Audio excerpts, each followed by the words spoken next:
Life is very long. T.S. Eliot. Not the first person to say it. Certainly not the first person to think it. Absolutely goddamn right.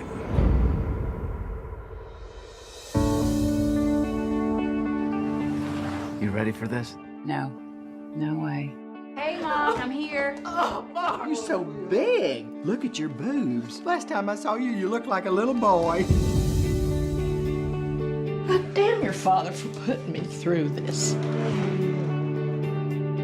you remember your Aunt Karen? Well, that must be this year's man. Soon you'll be gone, never to return. Don't start with Your that. father, you broke his heart when you moved away. That is wildly unfair. You were Beverly's favorite, you know that. I'd prefer to think my parents loved their children equally. I'm sure you prefer to think that Santa Claus brought you presents, too.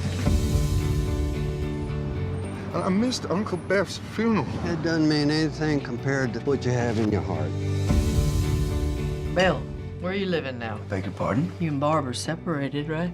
Or are you divorced already? Is there a younger woman involved? You've said enough on this topic. Yes. Well, see, odds are against you there, babe. That's pleasant.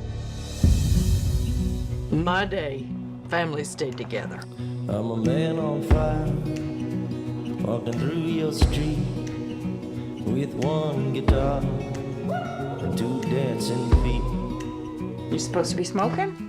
Is anybody supposed to smoke? What are you doing? Do I smell what I think I smell? Be a father. Help me. Our kid is trying to deal with this madhouse you've dragged her into. This madhouse is my home. Yeah, think about that statement for a second. Marriage is hard. That's one thing about Mom and Dad. You gotta tip your hat to anybody who could stay married that long. Karen killed himself. Thank God we can't tell the future. We'd never get out of it.